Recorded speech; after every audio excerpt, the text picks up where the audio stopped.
Positiva. Sí, doctor.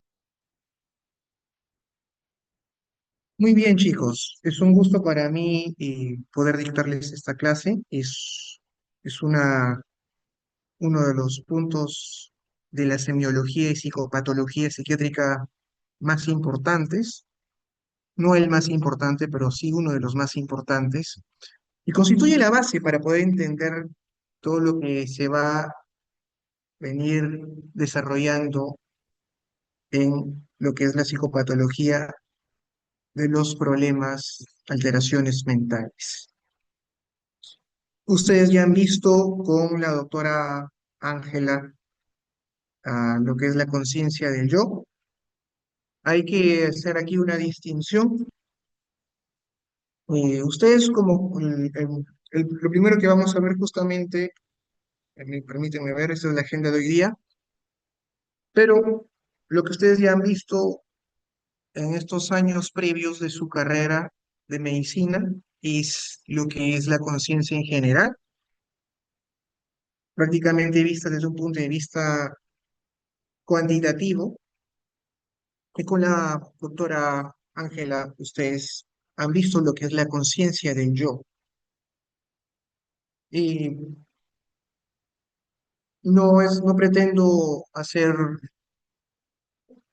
ampliar ese punto o ya reiterarlo, simplemente comentar pues que la conciencia del yo y la conciencia están relacionadas, pero no son lo mismo.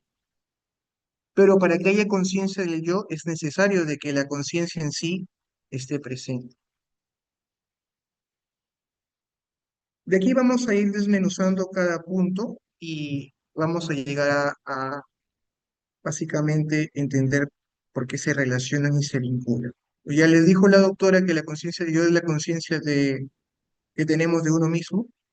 Sin embargo, antes que nada es necesario saber qué cosa es la conciencia. ¿Ok? Así que vayan. Ustedes han visto pues en neurología la conciencia, ¿no? Y pues para que digamos que hay conciencia o que una persona está consciente y que implique la normalidad, tiene que haber pues un nivel de vigilia y ese nivel de vigilia que es la base nos concede pues un conocimiento, un contenido de conciencia. Desde el punto de vista neurológico, ustedes generalmente les han enseñado a explorar de forma principal lo que es la vigilia, lo que es estar despierto, básicamente. El estado de alerta, también dicho, ¿no? No obstante, no es lo único. Cuando hablamos de conciencia y para decir que hay una normalidad de conciencia, tienen que haber estos dos puntos, la vigilia y el contenido de conciencia o conocimiento de conciencia. Cuando hablamos de conocimiento de conciencia, como aquí lo apreciamos en la diapositiva, es el darse cuenta, es comprender y comunicarse con el entorno. Pero, ¿qué pasa si, pues, la persona no tiene vigilia? Va a ser imposible, pues, que conozca el mundo o incluso sepa sobre sí mismo. Por lo tanto, la vigilia está intrínsecamente relacionada con lo que es el conocimiento y con su contenido de conciencia. Si hablamos de estructuras anatómicas, la vigilia pues la relacionamos con el tronco, ¿no? Específicamente con el sistema reticular activador ascendente, protuberancia, mesencéfalo. No vamos a explayarnos ahí, simplemente nombrarlo. Y lo que es el contenido de conciencia está más relacionado con la corteza frontal. El córtex frontal de repente cosas más específicas y precisas en la corteza prefrontal, estructuralmente hablando. Por lo tanto, si tenemos circunstancias que alteren físicamente alguna de estas dos, pues el paciente ya no va a tener conciencia. Lo estamos viendo primero desde el punto de vista físico, que es lo que más ustedes han visto hasta el momento, ¿no?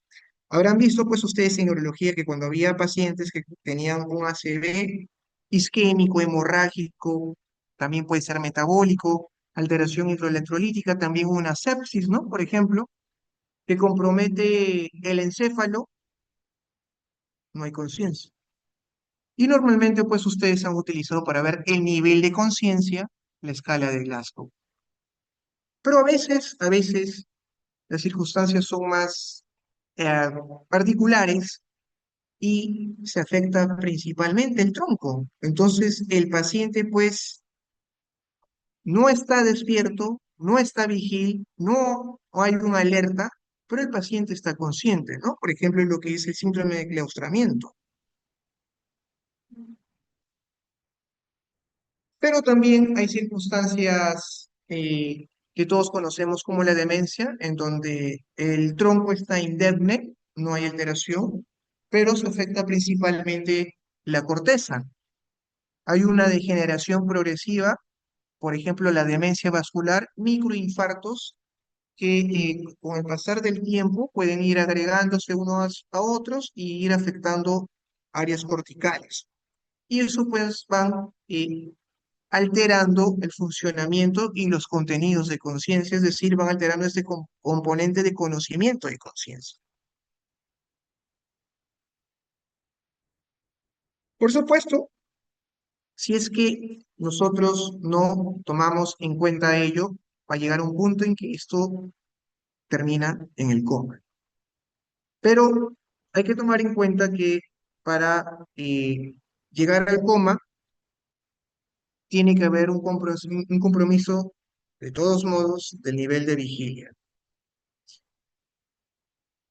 Recordemos pues también que en las demencias, cuando hablamos de la demencia más frecuente de todas, que es la demencia de Alzheimer, llega un punto en el cual ya también se va comprometiendo zonas subcorticales, ¿no? Las demencias empiezan de forma cortical, pero también se va comprometiendo niveles subcorticales con el tiempo, ¿no?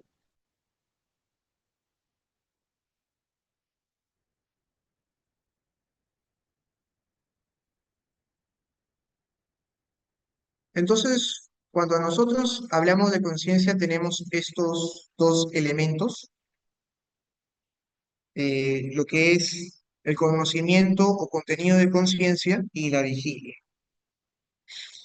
Si hablamos de una alteración de la vigilia, hablamos de niveles de conciencia, ¿no? Que es lo que les venía mencionando.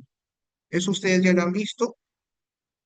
Está la obnubilación o embotamiento.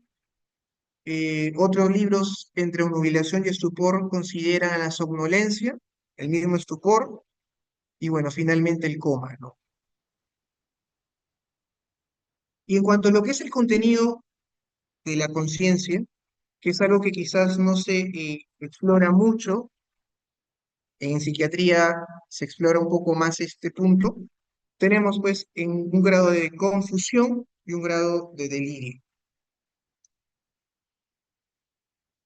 Reitero nuevamente, si la vigilia se altera, el conocimiento eh, tarde o temprano puede ir comprometiéndose. Pero a veces el conocimiento se va alterando de a pocos y pues el paciente está vigil, pero no tiene cómo eh, experimentar y vivenciar las diferentes circunstancias que le van pasando en la vida, ¿no? El caso de la demencia, por ejemplo. Entonces, cuando nosotros decimos un paciente está confuso, es porque este paciente tiene una desorientación, que ya vamos adelantando, es una de las formas en que evaluamos a la conciencia. Pero también una de esas alteraciones del contenido de conciencia es el famoso delirium, ¿no? Delirium con la presencia de alucinaciones, alteraciones vegetativas, entre otras cosas. Y aquí la escala de Glasgow, pues, que nos permiten ver los niveles de conciencia, ¿no? Con sus diferentes elementos. Pero entonces, ¿qué es conciencia? Aquí tenemos un autor que nos dice que es el estado en que una vivencia psíquica se da con tal claridad que puede ser concebida por el pensamiento y distinguida de otras vivencias.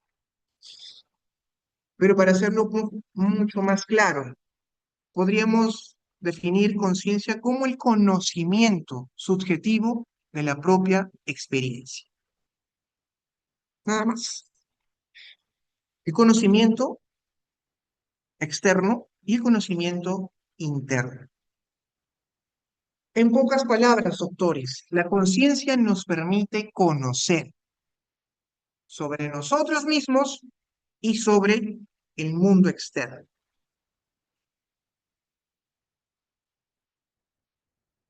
Entonces podemos colocar una analogía para poder entender la relación entre conciencia, atención y orientación. Porque atención y orientación básicamente vendrían a ser consecuencias de la conciencia. Yo diría elementos de la conciencia. Para fines didácticos es que se separan, pero están completamente relacionados y vinculados. Imaginemos que la conciencia es un escenario donde se celebra una representación teatral. Esa es la conciencia, el escenario. El escenario en sí, la estructura, sería el equivalente al encéfalo. La estructura, pues, del teatro es, pues, eh, el material físico, la estructura del edificio en donde se encuentra ese teatro, pero también es la decoración de ese teatro, es la iluminación de ese teatro, todo lo físico, ¿no? Que pues en el sentido analógico con lo que es el aspecto físico de la conciencia sería pues el encéfalo. Pero en ese escenario teatral se lleva a cabo una representación teatral de una obra teatral. Imagínense la que ustedes quieren. Esa representación viene a ser la vivencia que nosotros tenemos. Este escenario, por supuesto, les decía, tiene varios elementos, pero uno de los más importantes va a ser la iluminación. No es posible que la obra teatral se lleve a cabo si no hay una adecuada iluminación. Es lo que llamamos iluminación de la escena o la luminosidad de la vivencia. Siempre tiene que haber una claridad de la vivencia que estamos pues experimentando en cada momento. Y por supuesto, este escenario tiene una extensión a lo que en conciencia diríamos la amplitud del campo de conciencia. Y si nosotros estamos hablando pues de una vivencia en particular, por ejemplo, en este momento ustedes están vivenciando su clase de psicopatología en el curso de psiquiatría. Esa es una vivencia, es una experiencia. Su campo está, entendería yo, enfocado a escucharme y a ver la diapositiva, ¿no? A ver pues en su pantalla, ya sea de laptop, de tablet, o bueno, de su teléfono, lo que yo estoy exponiendo. Ese sería su campo de conciencia. Pero no es que las vivencias se den de forma desordenada. Todas las vivencias se dan, tienen una coherencia. No es pues que primero está el pensamiento y después viene lo que es la percepción. Todo se da de forma ordenada y organizada y coherente, porque cuando esa coherencia se pierde, cuando esa coherencia flaquea, pues comienzan a presentarse las alteraciones. Por supuesto, dentro de los actores de esta representación teatral está el yo. Yo sé que estoy viviendo mi experiencia en este momento, ¿no? En la analogía del teatro, hay un actor, y ese actor, pues, en este caso sería yo, o ustedes mismos. Entonces, ¿cómo relacionamos? Si decimos que la conciencia, pues, es el conocimiento de nosotros mismos y del entorno, ¿qué cosa es la atención? Cuando nuestra conciencia la focalizamos a algo particular o una experiencia concreta, ya sea de nosotros mismos o externamente, a eso llamamos atención, ¿ok? Pero ojo, ojo, doctores, recuerden que en conciencia siempre está inmerso ¿qué? Está inmersa la vigilia, está inmerso estar alerta, está inmerso estar despierto. Muchas veces no hacemos la distinción o creemos que es lo mismo vigilia, que es lo mismo que atención, que alerta es lo mismo que atención. ¿Se relaciona? Sí, pero como están viendo, no es lo mismo. Vigilia, alerta, estamos despiertos. Es el punto de partida de la conciencia para poder conocer. Pero cuando nosotros estamos despiertos y queremos conocer algo, tenemos que llevar nuestro foco de conciencia hacia algo, ¿no? Hacia algo específico, hacia algo externo. En este caso, ustedes están llevando su foco de conciencia hacia lo que yo les estoy diciendo, ¿no? Y eso es la atención. Sin embargo, antes que haya una atención, tiene que haber un alerta. Tienen que estar despiertos. Porque si, por ejemplo, ahorita algunos de ustedes ya almorzaron y están somnolientos o tienen una tendencia al sueño, no es posible tener atención, ¿ok? Eso es algo importante para distinguirlo. Entonces, cuando decimos que una conciencia está lúcida, cuando hay un máximo nivel de atención, concentración intencional a la actividad consciente. Cuando focalizamos nuestra conciencia hacia una experiencia concreta de forma intencional, de la forma, de una forma intencional y con la máxima concentración posible, eso es lucidez. No obstante, para que haya lucidez no es suficiente solo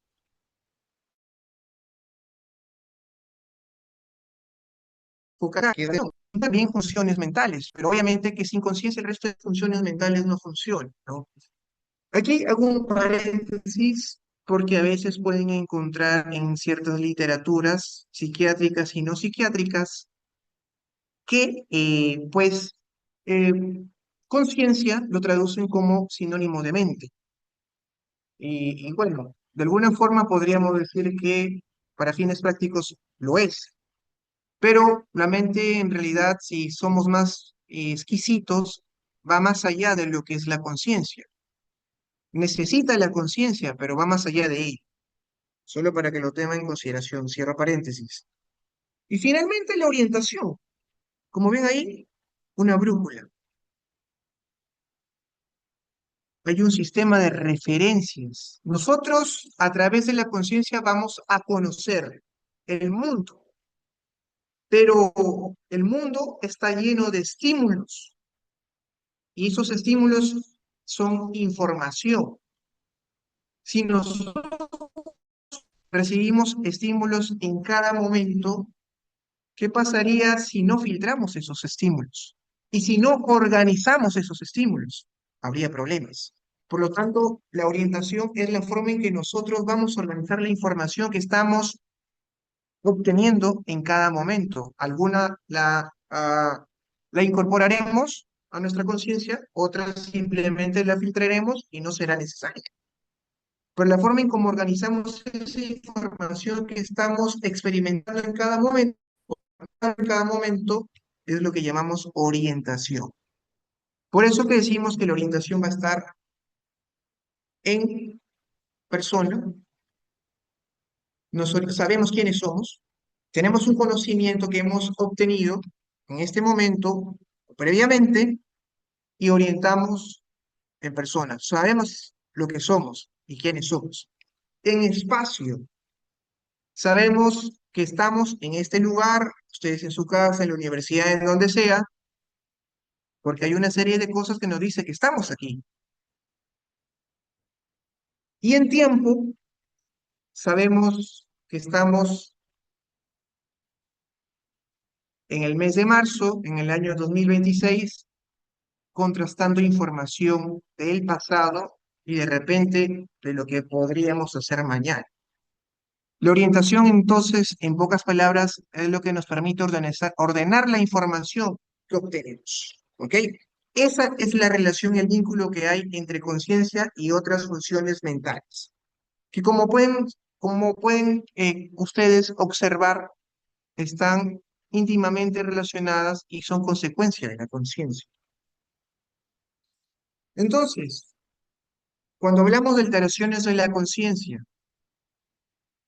podemos decir que hay alteraciones que afectan a la vigilia, y los neurólogos también le llaman sensorio, ¿no? Sensorio.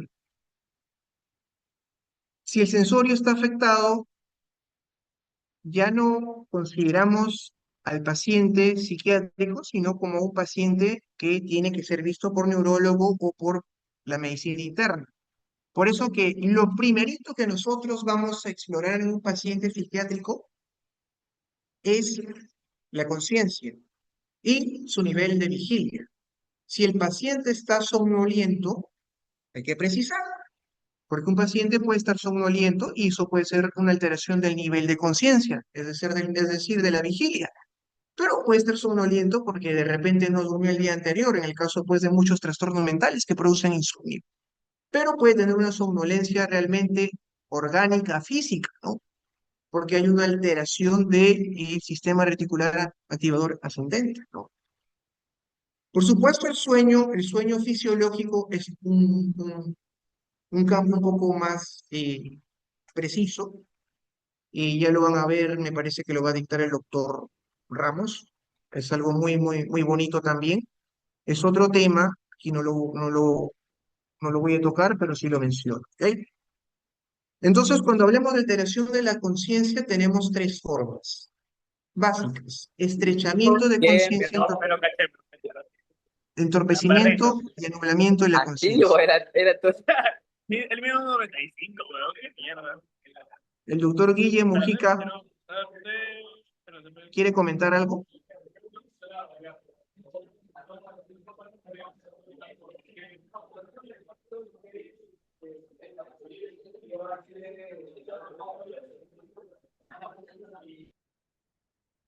Ya. Todos están libres de interrumpirme en el momento que ustedes deseen. ¿Ok?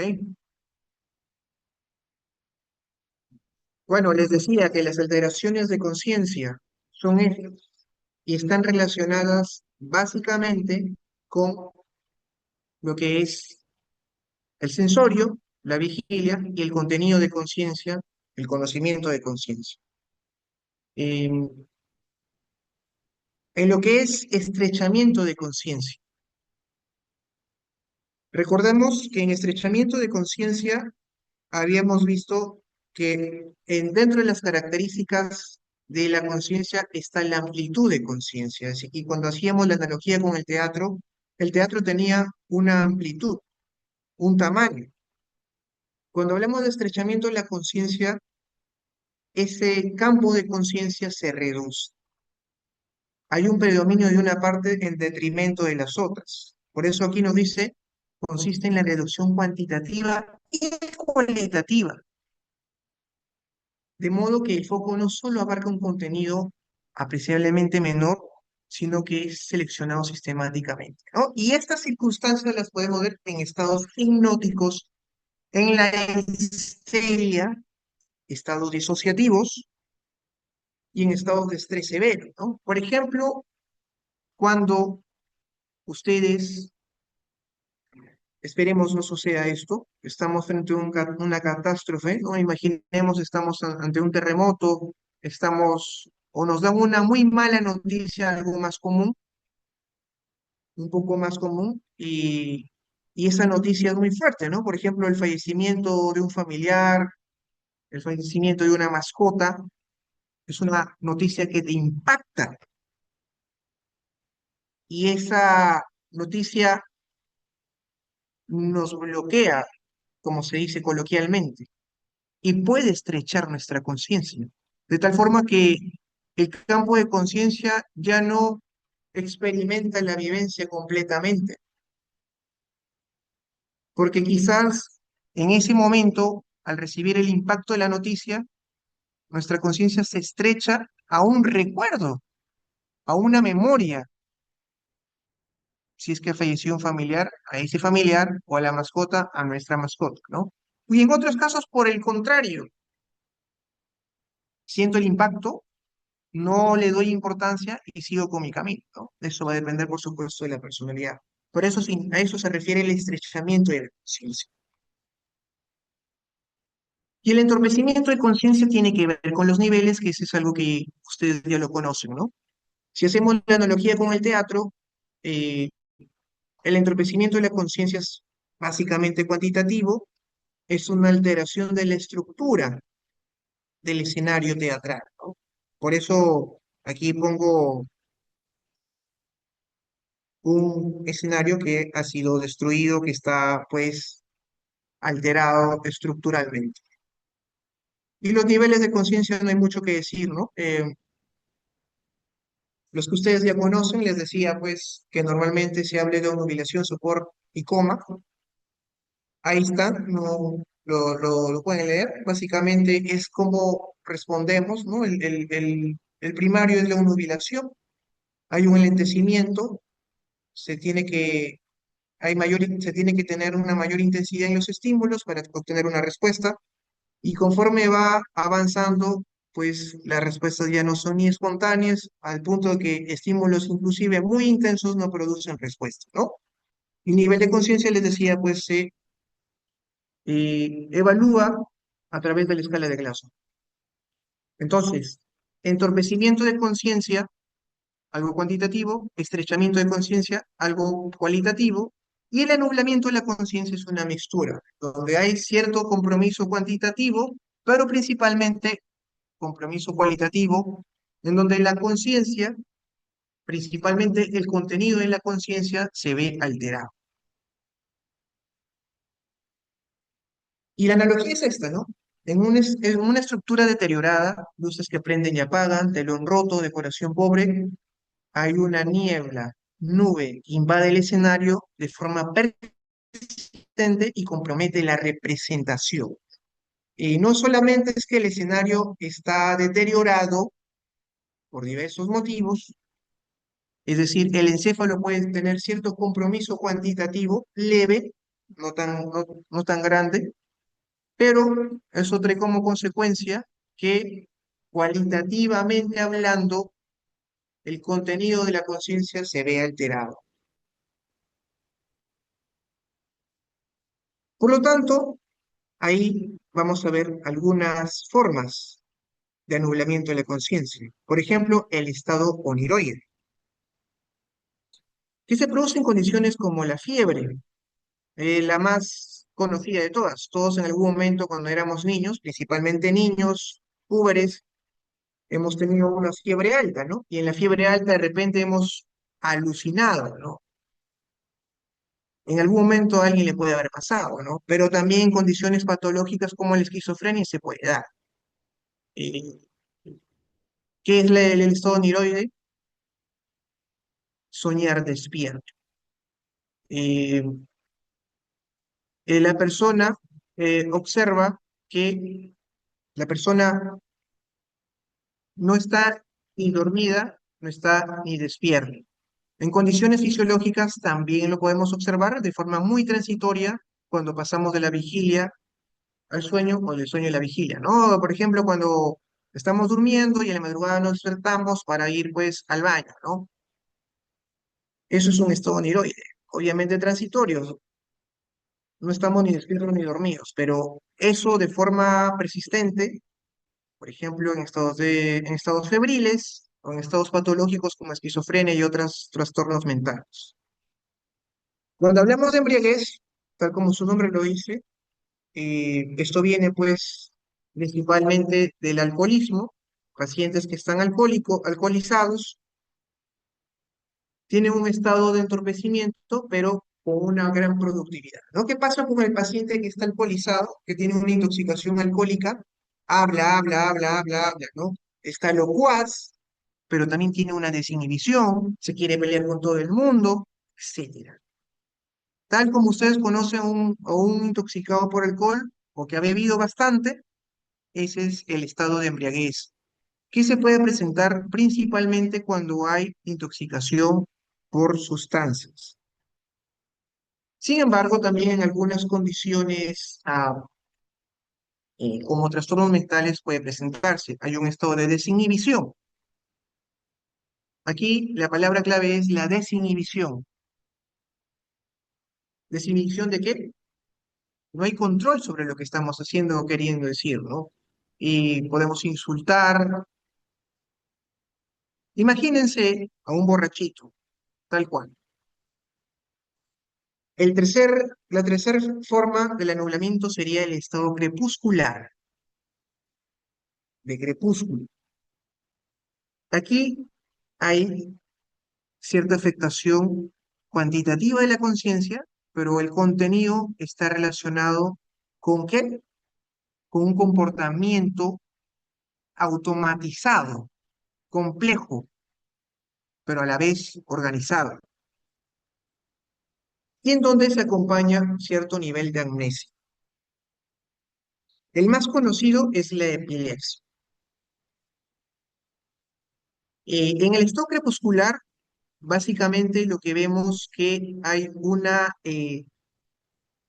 disociación entre lo que es las conductas y entre lo que es la conciencia de esas conductas. De tal forma que el paciente realiza acciones, pero no necesariamente es consciente de esas acciones. Por lo tanto, de alguna forma siempre está inmerso un grado de amnesia. Pero ojo, la amnesia es solamente durante el episodio en donde sucede esto, ¿no? En patologías orgánicas, físicas, pues, decía la epilepsia, los traumatismos, los TECs, los traumatismos encefalocranianos, moderados, severos, y en patologías psiquiátricas como la histeria, ¿no? En donde hay disociaciones. Y finalmente, el delirium, un estado donde hay anulamiento de la conciencia, pero aquí se ve afectado también la vigilia. Y si la vigilia está alterada, pues obviamente que la atención está alterada, ¿no? Aquí básicamente hay una fluctuación de la conciencia. Por momentos está bien y por momentos se pierde la conciencia. Esa fluctuación, esa inestabilidad en el estado basal de conciencia es lo que llamamos pues delirio, que conforme va avanzando puede ir comprometiendo mayor las áreas, no solamente áreas relacionadas con la vigilia, que pues sería el tronco, sino también áreas corticales y producir alucinaciones, ilusiones o incluso delirios. Entonces, en resumen, la conciencia es la facultad mental por excelencia, es el punto de partida con el cual nosotros decimos que el paciente está mentalmente bien y nos permite hacer la distinción entre un paciente psiquiátrico y no psiquiátrico. Porque, pues, les decía, si uno de sus elementos, que es la vigilia, está alterado, ya no estamos ante un paciente psiquiátrico, sino ante un paciente no psiquiátrico de la esfera de repente neurológica o de la medicina interna. Y si hay una alteración del elemento vigilia, sensorium, vamos a ver los diferentes niveles de conciencia, desde lo que es el embotamiento, la obnubilación hasta el coma, sería una alteración del contenido de la conciencia o conocimiento de conciencia, como también se le dice, va a haber dos posibilidades. Esto es según el doctor Honorio Delgado, que es en el que me estoy basando para ver las alteraciones de conciencia, que es estrechamiento de conciencia y que es anulamiento de conciencia. estrechamiento, el campo de conciencia se reduce y puede incluso estar dirigido hacia cosas muy específicas. Y lo que es el anulamiento de la conciencia, hay cierto entorpecimiento de la conciencia, es decir, va a haber cierta desorientación, por ejemplo, una desorientación a lo psíquica, ahorita que ya vamos a verla mejor, y, pero a su vez, aparte de la desorientación, puede haber un contenido anormal. Decíamos, está la embriaguez, decía que está también lo que es el delirium, que acabamos de verlo, y está otros estados como el estado crepuscular y está eh, también pues lo que es los estados de ensoñación. Y si hablamos de alteración ya de la orientación también decía que estaba relacionada con la conciencia porque pues es la forma en que organizamos la información que vamos experimentando en cada momento. La orientación se va a ver afectada por otras funciones mentales. Cuando se ve afectada por la memoria, vamos a llamarla desorientación amnésica. Cuando se ve afectada por el estado anímico, vamos a llamarla desorientación apática. Y cuando se ve afectada por el pensamiento, vamos a llamarla desorientación delusiva. Si un paciente, pues, tiene un delirio de que, pues, digamos, es la reencarnación de Jesús, o la reencarnación, no sé, de Hitler, la reencarnación de, no sé, un rey cualquiera o de un inca, nadie va a, pues, sacarlo de ese delirio. Pero al tener este delirio, va a comprometer parcialmente su orientación. Porque si él se cree un rey o si él se cree un personaje histórico, y él va a creer, por ejemplo, que está en Francia, o él va a creer que está, no sé, en otro país, cuando en realidad está en el Perú, y eso lo va a desorientar. No obstante, ahí se puede dar una circunstancia muy interesante en donde hay una conciencia de quién es él mismo, pero a la vez el personaje, que pues lo que ustedes de repente han visto con la doctora el desdoblamiento del yo, ¿no? Em, o la autoscopía, por ejemplo. Entonces, estas son las alteraciones de la orientación, ¿ok? Y si una persona está deprimida, va a saber y sabe quién es, pero de repente ya no sabe en qué día está, y ya no sabe de repente en dónde está, porque está echada en su cama y está durmiendo todo el día, ¿no? Va a haber cierta desorientación, no es una desorientación holosística, puede haber una desorientación, por ejemplo, en tiempo, pero no necesariamente en persona y en espacio. Y la desorientación amnésica, conforme pues estamos hablando ahí de repente con una demencia del Alzheimer, conforme estaba avanzando sí puede haber un compromiso considerable y comprometer pues más elementos de la orientación. ¿Cómo exploramos la conciencia y la orientación? Primero, exploramos el estado de vigilia, ¿no? Importantísimo, es el punto de partida. Vemos los niveles de conciencia si es que el paciente pues está dormido. Si el paciente está despierto no tiene sentido, pues, ¿no? Hacer escala de Glasgow. Segundo, exploramos la orientación, persona, espacio y tiempo con las preguntas que ahí podemos observar en la diapositiva y determinamos la lucidez y el contenido de la conciencia. El contenido de la conciencia básicamente con la lucidez lo vamos a explorar a lo largo de la evaluación. Va a ser difícil de primera instancia vemos un paciente por primera vez, ya sepamos que está lúcido o ya sepamos pues que puede conocer o sabe o reconoce lo que hay en su entorno. Porque ciertamente aquí estoy tratando solo algunos puntos, pero dentro de lo que es el contenido y la conciencia, si hablamos en un sentido estricto, está inmerso también pues otras funciones mentales, ¿no? Como el pensamiento, como el lenguaje, la misma memoria. Pero vuelvo a repetir, si la conciencia está alterada, el resto de funciones mentales también va a estar alterado. Pero viceversa, si alguna de esas funciones mentales se altera, puede comprometer de alguna forma a la conciencia, ¿no? Y es por eso que un paciente, por ejemplo, que está deprimido, en donde principalmente está alterada la función afectiva, puede estar hipolúcido, no necesariamente va a estar lúcido. Puede haber una hipolucidez y puede haber cierta desorientación, lo que veníamos diciendo. Entonces aquí un fluxograma, observamos el paciente, está despierto. Si está despierto, exploramos la orientación, autopsíquica, persona, psíquica, espacio y tiempo, y exploramos la lucidez y el contenido durante el flujo de la entrevista. Obviamente, si el paciente no está despierto, exploramos los niveles de conciencia con la escala de Glasgow y pues si es un paciente no psiquiátrico, ¿no?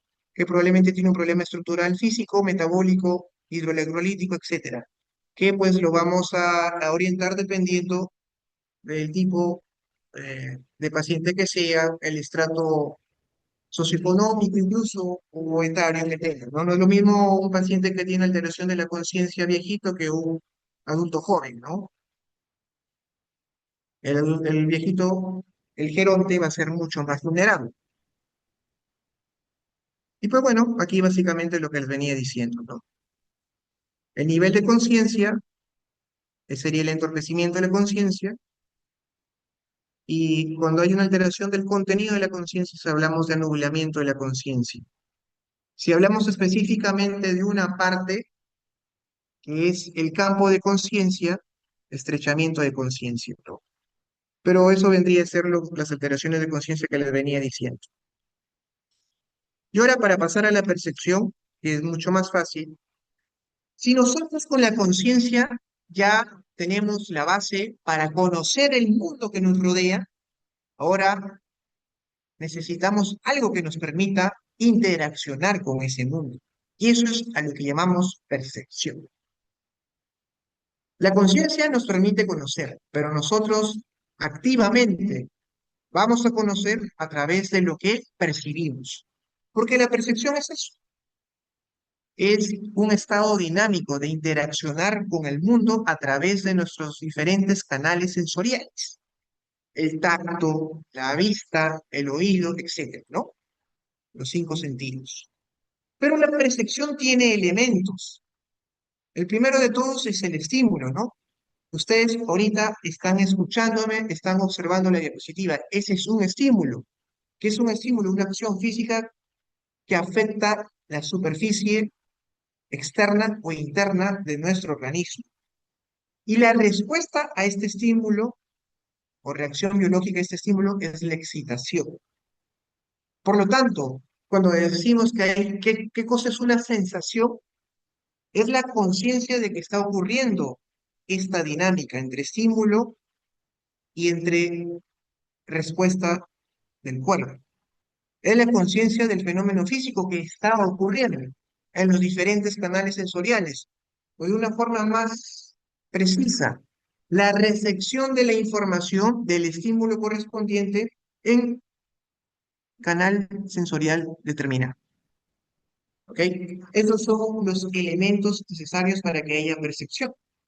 Pero también hay que tomar en cuenta la representación, porque de aquí vamos a saber por qué es tan importante.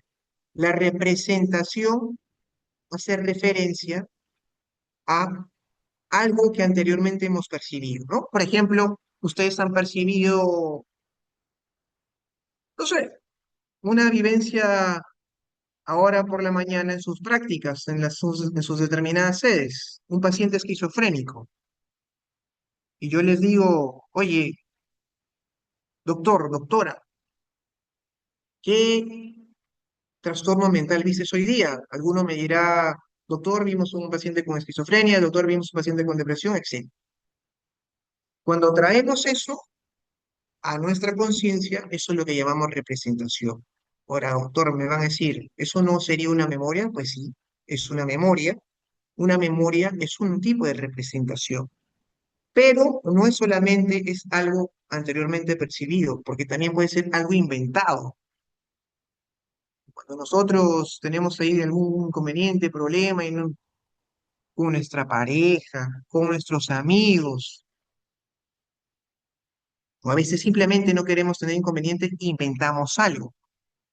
O los que tienen mucha imaginación, creatividad, imaginan una cosa nueva, ¿no? Y traemos solamente eso que estamos imaginando. Eso es lo que se llama representación. Bueno, aquí básicamente es lo que les estaba diciendo. La definición de percepción y todo el flujo hasta lo que es pues, la respuesta sensorial, ¿no? Desde que aparece el estímulo. Por supuesto, porque para eso se requieren los órganos sensoriales, eh, el estímulo y la conciencia de ese estímulo. Por supuesto que la percepción no va a ser efectiva si es que en alguno de estos pasos hay una alteración, ¿no? Por eso cuando hablamos de alteraciones perceptivas, vamos a empezar por alteraciones sensoriales, ¿no? De los órganos sensoriales. Pero cuando nosotros recepcionamos algo y tenemos una sensación, mejor dicho, la sensación no solo queda ahí, ¿no? La sensación, a su vez, tiene que ser codificada a nivel mental. Y dicho de otra forma, tiene que ser configurada, no de forma reflexiva, sino de forma pre-reflexiva. Es decir, nosotros en este momento, ustedes me están escuchando, están observando la diapositiva y eso se recibe en determinado canal sensorial, visual auditivo, por ejemplo, pero luego va a llegar a su cerebro y en su cerebro va a ser configurado y almacenado en el área correspondiente, ¿no? De, lo sensorial nos dice, hay algo. Eh, la codificación, configuración nos dice, puede ser esto. Y después, cuando ya somos conscientes, lanzamos una respuesta que es la interpretación y le damos un significado a ese algo, ¿no? Ah, el doctor está hablando, lo sensorial, la configuración o codificación. Parece que está hablando algo de psiquiatría. Y la interpretación significa, ah, está hablando sobre la psicopatología de la percepción, que es un tema de la psiquiatría, ¿ok? Eso es básicamente cómo se lleva a cabo la vivencia, ¿no? Aquí es tratando de unificar lo que es la percepción con lo que es la conciencia, ¿no? Íntimamente relacionados, por cierto, ¿no? Y aquí algunos elementos para poder hacer la distinción entre percepción y representación, porque, por ejemplo, un paciente puede venir y nos puede decir, doctor, me vienen a mi mente imágenes, para ver si son un poco más inespecíficos, y me dicen, y te dicen, estoy alucinando, doctor, estoy escuchando voces, doctor, y tú no exploras, no te das el tiempo de hacer una evaluación más profunda y pones en tu examen mental paciente con alucinaciones auditivas y visuales. Cuando en realidad lo que está escuchando es un recuerdo, lo que está escuchando es una canción de hace unos minutos.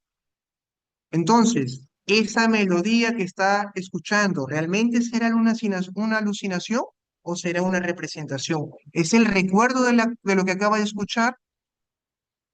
Puede ser una obsesión. Recordemos que hay las obsesiones musicales. El paciente está escuchando una y otra vez la misma melodía y eso es intrusivo lucha contra eso, pero no se lo puede quitar, ¿no? Eso es una representación, no sería una percepción. Percepción siempre es en el presente, recordemos, ¿no? En este momento. Si es del pasado, ya sería representación, pero también algo imaginado, algo creado. La percepción es corpórea, tiene un cuerpo. Puedo saber cómo es. La representación, yo recuerdo algo, es incorpóreo, ¿no? No es tan consistente. Aparece en el espacio exterior. Ustedes ven algo, están escuchando algo, está fuera de ustedes. La representación no es así. La representación siempre está en nuestra mente. La percepción tiene un diseño con todo detalle, determinado. Yo puedo coger mi celular y percibo con detalles cómo es, pero una representación de mi celular, del recuerdo de mi celular, no lo voy a captar de esa forma. Hay una frescura sensorial. Frescura sensorial significa que este objeto que estoy captando en este momento me permite decir que lo capto en este momento. Si estoy captando mi celular en este momento, si estoy tocando algo en este momento, si ustedes me están escuchando en este momento, hay una nitidez de eso que estoy escuchando, de que estoy observando, que estoy tocando. Una representación no presenta esa frescura. Algo más fácil. Ustedes acaban de comer, han olido algo que les gusta, han saboreado algo que les gusta. Esa frescura sensorial no es lo mismo que yo le diga, oye, recuérdame cómo sabe el ceviche que te comiste la semana pasada, ¿no? Pueden recordarlo, pero no es lo mismo que lo estén comiendo en este momento. O de repente alguno de ustedes ahorita está tomando su cafecito, ¿no? Hay una frescura sensorial al saborear el café. No es lo mismo que yo les diga, recuerden cómo alguna vez en su vida han saboreado ese café. Otra característica de la percepción es la constancia. Si recordamos algo, esto puede ir y venir, ¿no? No está totalmente definido, es gaseoso. Son independientes de la voluntad. La percepción, yo percibo algo en este momento, y este objeto es independiente de mí. Veo mi celular, toco mi celular y el celular sigue existiendo independiente de mí. Sin embargo, si yo tengo la representación o el recuerdo de lo que yo vi, observé, escuché, sentí, saboreé, depende de mi voluntad. Y cuando yo quiera lo traigo a mi mente y cuando yo deje de pensarlo, ya no está en mi mente. Entonces aquí fácil. Alteraciones de la percepción tienen fallos de la función perceptiva, ¿no? Los diferentes canales sensoriales pueden verse alterados y no hay percepción. Distorsiones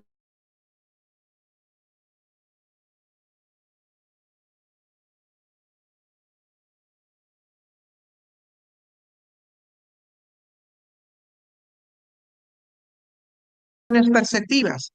Hay, si el canal sensorial es perceptiva, pero si les da, mejor dicho, la sensación correspondiente en el canal sensorial correspondiente, pero ese estímulo se distorsiona en el camino hasta llegar a nuestra experiencia consciente, eso se llama distorsión perceptiva. Porque un estímulo existente se percibe de forma distorsionada. Y esto puede percibirse de forma distorsionada en intensidad, en forma o en cualidad. Y el tercer punto son las pseudopercepciones, en donde puede o no puede haber un estímulo. El hecho es que se produce una nueva percepción. Puede no haber ningún estímulo, ninguno. No han escuchado nada, no han visto nada. Y el paciente dice que el paciente sí ha percibido una voz. El paciente está observando algo, pero nosotros estamos al lado de él y no observamos nada. Eso es pseudopercepción. En la distorsión perceptiva, el estímulo sí existe, está ahí, todos lo vemos, todos lo escuchamos, pero se distorsiona en el momento en que se interpreta, ¿ok? Y pues bueno, en lo que es el fallo de la función perceptiva, dependiendo de los canales sensoriales, Va a haber amaurosis, anacusia, hipocusia, anosmia, ageusia. Eso es fácil, no hay mucho que decir ahí. En las distorsiones perceptivas, nuevamente reitero, estímulo existente, estímulo real existente, se distorsiona en el camino. Si hablamos de un punto de vista cuantitativo, puede ser de tres formas. Si el estímulo se percibe, es un estímulo neutro, pero nosotros percibimos molestia o dolor, llamamos disestesia, ¿no? En condiciones físicas, por ejemplo, los pacientes que tienen diabetes, no hay ningún estímulo y comienzan a sentir el dolor neuropático, ¿no? También las enfermedades desmielinizantes. La hiperestesia. El estímulo es neutro, pero el paciente lo percibe de una manera exagerada y muy intensa. En situaciones de ansiedad, en situaciones de hiperconcentración, los pacientes que son maníacos, los pacientes que tienen personalidad histriónica, la intoxicación por estimulantes también. Hipoestesia, el estímulo es real, es existente, es neutro, pero el paciente casi ni lo percibe o lo percibe de una manera menos intensa. Por ejemplo, en el sentido psiquiátrico lo podemos observar en la depresión. Un paciente que está con depresión, por ejemplo, tú lo peñiscas, lo siente, pero no va a decir, ah, me dolió. En el trastorno de pánico, habrían visto en las películas, ¿no? Cuando a un paciente, una persona le viene ataque de pánico, se bloquea y los estímulos a su alrededor los capta de una menor intensidad. La despersonalización, y qué decir, que de hecho puede acompañar a un ataque de pánico. En los fenómenos conversivos también puede pasar lo mismo. En la esquizofrenia puede suceder. Y en algunos pacientes con trastorno de personalidad límite, o sea, lesionan las muñecas, por ejemplo, con un cúter, con una navaja, etcétera, dicen sentir, dicen no sentir dolor, y en algunos casos hasta no sienten dolor. Ese es lo que les acabo de decir, pues, es el sentido cuantitativo, y ahora vamos a ver las alteraciones cualitativas, siempre dentro de lo que son las distorsiones. En las alteraciones cualitativas tenemos dos formas, la sinestesia y la metamorfopsia.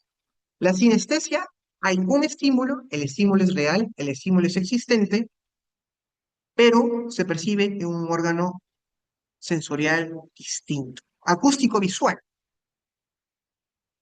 Percibo música al ver colores. Veo el color azul y pues como que escucho algo. O, o visoacústica, veo colores al oír música. Escucho, no sé, pues una canción, eh, a los que les gusta Bad Bunny han visto pues el Bowl y pues cuando estaba cantando veían colores, ¿no? Ahora qué color ya dependerá de cada uno.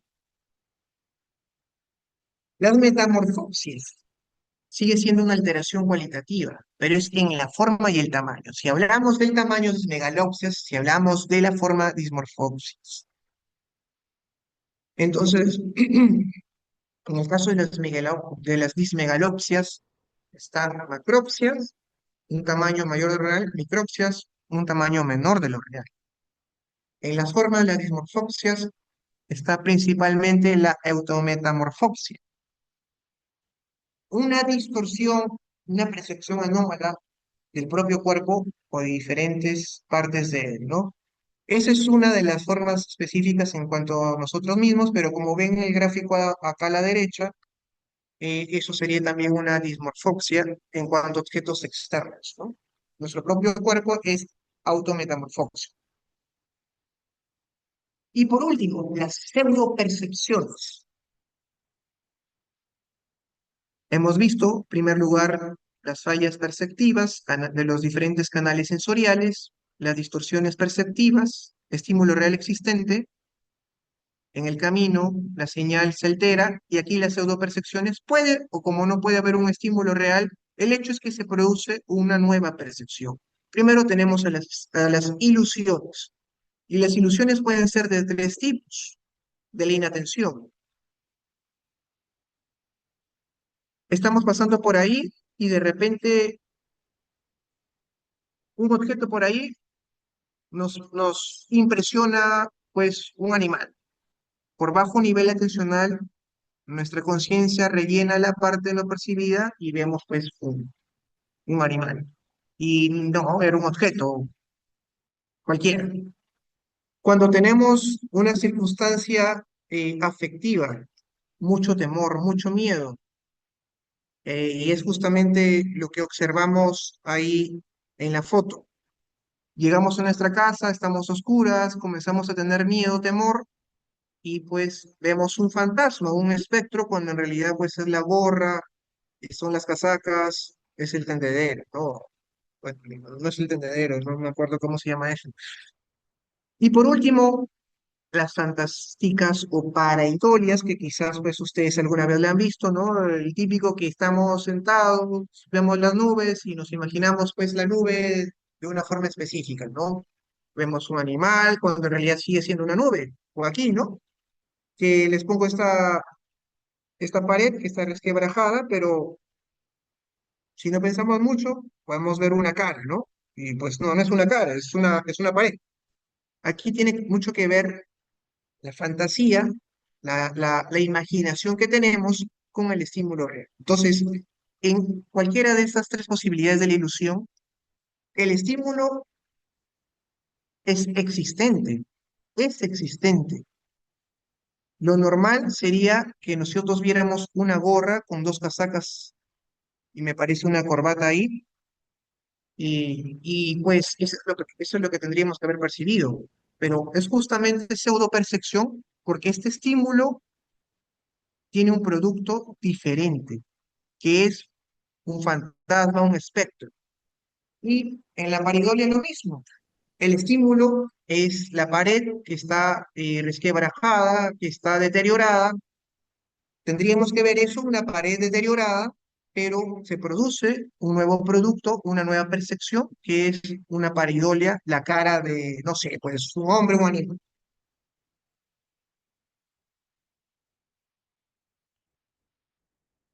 Pero también dentro de las pseudopercepciones tenemos a la alucinación. Y este es, digamos, la alteración psicopatológica por excelencia de la percepción. En la alucinación no hay ningún estímulo. Se produce una nueva percepción sin ningún estímulo. Ojo ahí, pregunta de examen. Los criterios para una alucinación: experiencia perceptiva en ausencia de un estímulo externo. Bueno, ya lo había dicho, pero también hay una convicción absoluta de realidad. O sea, yo veo algo y estoy seguro de que, estoy convencido de que existe. Yo escucho algo y estoy convencido de lo que estoy escuchando. Es involuntaria, es inesperada. O no, no es que podemos controlar. Y las características de la alucinación, las mismas que la percepción. Había anterior, la percepción subcorpórea, espacio exterior, diseño determinado, frescura sensorial. Todo lo que tiene la percepción, todas las características de una percepción, las tiene la alucinación. Simplemente que en la percepción hay un estímulo, pero en la alucinación no hay estímulo.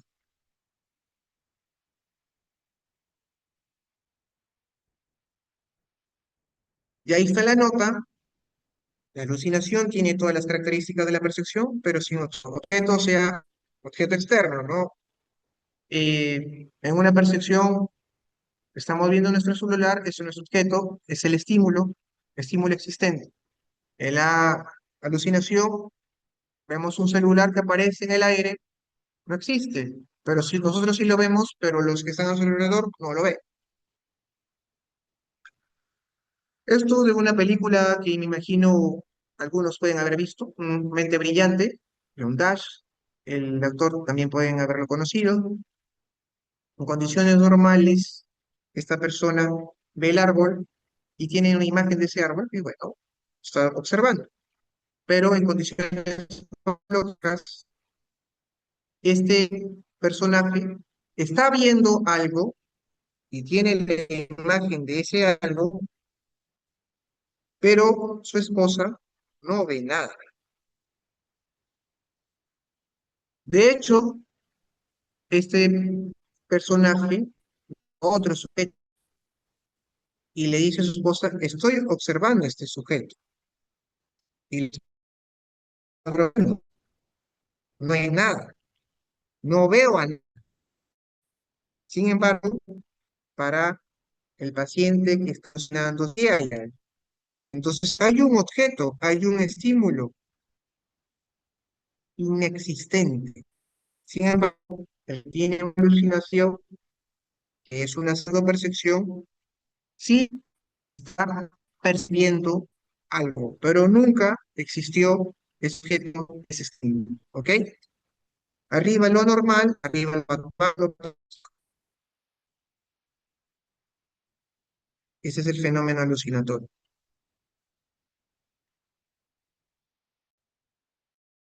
Ahora, cuando hablamos de pseudoalucinación, según Honorio Delgado, que también se va en otros autores más antiguos,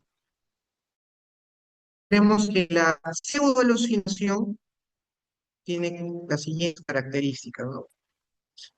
Tiene las dos primeras características de la representación, calidad de imagen corpórea, espacio interior y todas las características de la percepción, de la 3 a la 6, ¿no? En la pseudoalucinación no hay una calidad hay una calidad de imagen corpórea, no hay una corporeidad, y se encuentra en la propia mente, ¿no? Entonces, un paciente puede alucinar, pero un paciente también puede pseudoalucinar. Una pseudoalucinación parece una alucinación, pero no es una alucinación. Sin embargo, en ambos casos no existe un objeto externo. En ambos casos no existe un estímulo. Hay un nuevo producto, una nueva percepción que se está generando, pero la diferencia es que una se percibe externamente y la pseudoalucinación se percibe internamente. La alucinación se percibe fuera de nuestra mente, la pseudoalucinación se percibe dentro de nuestra mente. Y de ahí hay diferentes formas de poder clasificar a las alucinaciones. Aquí se los de, ya se les voy a dejar las diapositivas para que lo lean. Aquí me voy a detener básicamente en una que es la fisiológica, porque sí, doctores, tenemos en ciertas circunstancias alucinaciones que son fisiológicas, que se dan sobre todo en la transición del sueño-vigilia. Mayormente son visuales, pero también pueden ser auditivas, así que no se asusten. Todos en algún momento pues han escuchado que los llaman por su nombre, ¿no? Escuchan el nombre de papá, de mamá, del hermano, de algún familiar que los llaman cuando ustedes están amaneciéndose para el examen tal, ¿no? Espero que no sean procrastinadores. Ojo con eso. La inagógica es antes de dormir, la inopómpica al despertarse. Entonces, si nosotros estamos en la noche amaneciéndonos, ya son las 4 de la mañana, nos estamos durmiendo, pero queremos seguir estudiando, es posible escuchar por ahí que alguien nos hable, cuando en realidad no existió nadie nunca que nos habló. Esa es inagógica. Pero también puede presentarse la inopómpica. Estamos despertándonos, nos despertamos, nos hemos acostado a las 8 de la noche, nos despertamos a las 3 de la mañana, por X motivos, y de repente escuchamos a alguien que nos está hablando. Eso puede pasar, eso es fisiológico, se llama hipnopómpico. Importantísimo para diferenciarlo de una alucinación franca, ¿ok?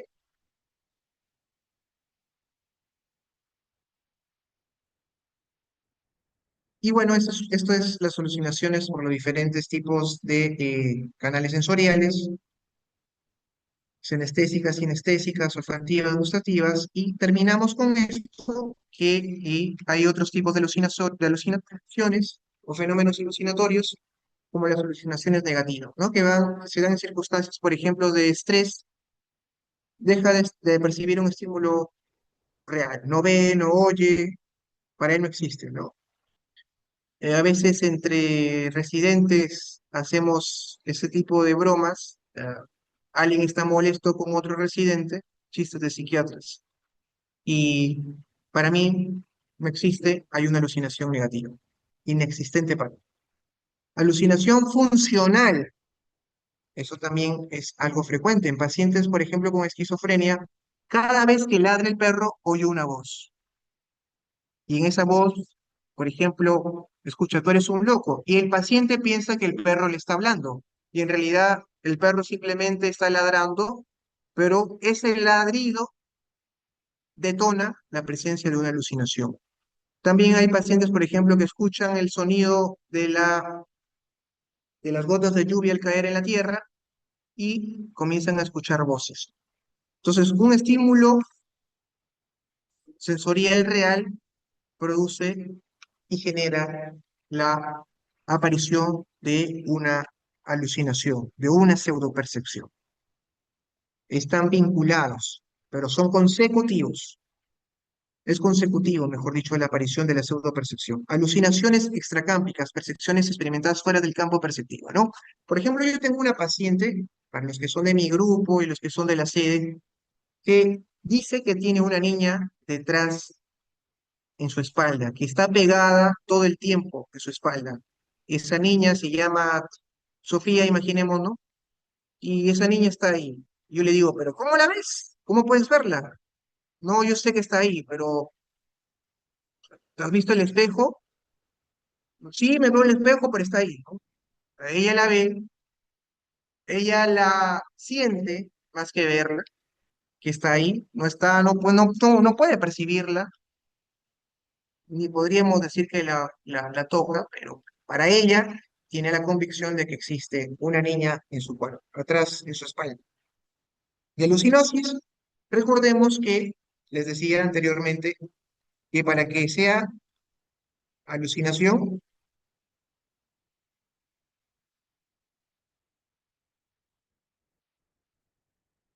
tiene que haber estas tres características, ¿no? Convicción absoluta de realidad es involuntaria e inesperada. Cuando decimos que hay convicción de realidad, en otros libros o literaturas hablan lo que se llama juicio de realidad, ¿ok?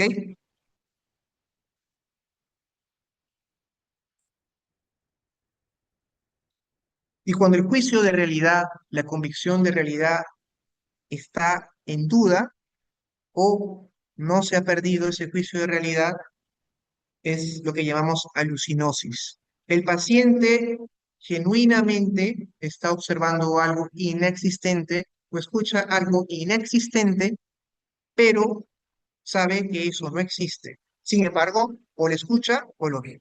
Eso es lo que llamamos alucinosis. Entonces, finalmente, ¿cómo exploramos? Se explora a través del comportamiento y de la propia entrevista. Aquí es fundamental, doctores, por favor, tener una buena técnica de entrevista, muy buena técnica de entrevista.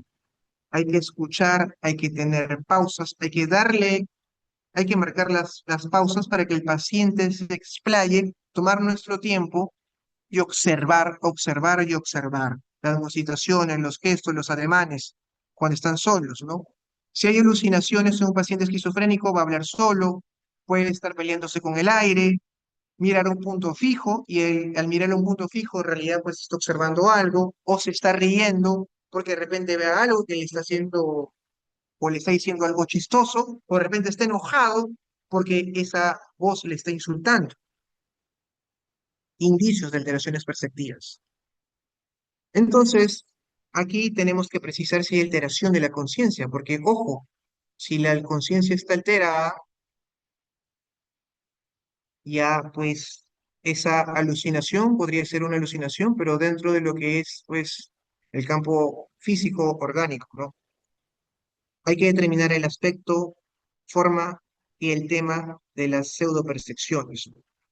¿Por qué? ¿Por qué es importante eso? Porque, les decía, no es lo mismo una alucinación fisiológica que aparezca cuando estamos en la transición al sueño o cuando estamos despertándonos, que aparezca en cualquier hora del día.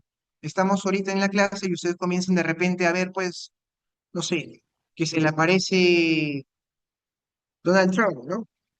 o comienzan a escuchar que su abuelita, sus padres están hablándoles cuando están en la universidad. Y pues bueno, aquí una nota importante que hay que tomar en cuenta, que hay que evitar sugestionar al paciente. Muy importante, nunca decirles usted escucha voces si es que lo ven por primera vez en su vida. El paciente puede estar hablando solo, el paciente puede estar peleándose con el aire y nos puede dar la impresión de que realmente es una alucinación, pero es mejor que el paciente nos lo diga, porque créanme que sí se los dice, pero nunca lo sugestionen. Está haciendo eso y le decimos, oye, ¿estás escuchando voces? O ¿estás viendo algo? Preguntamos, preguntas abiertas, ¿qué está pasando? ¿Qué está sucediendo? Cuéntame, ¿qué es lo que te está dando risa? Cuéntame, ¿por qué te estás riendo? Y eso, poco a poco, vamos sacando y siguiendo un hilo narrativo y vamos extrayendo hasta precisar realmente de qué se trata, ¿no? Por eso aquí pongo que la propia entrevista revele la existencia de las voces. No obstante, cuando el paciente ya pues tiene el diagnóstico y pues estamos evaluando la evolución del tratamiento que le estamos instaurando, sí podemos considerar decirle, ¿no? ¿Cómo van tus voces? ¿Cómo va esta persona que se te aparece? Etcétera, ¿no?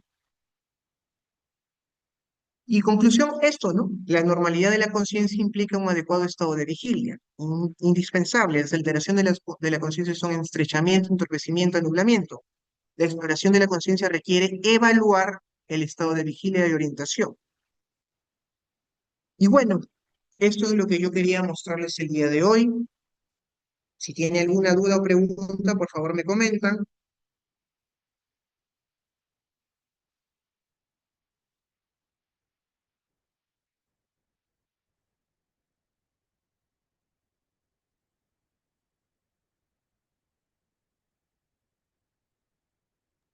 Todo claro, doctor. Todo claro, doctor. Listo, chicos. Cualquier cosa, igual con su delegada, ¿sí? Un gusto. Ya nos estamos viendo. Hasta luego. Muchas Gracias, gracias. doctor. Buenas tardes.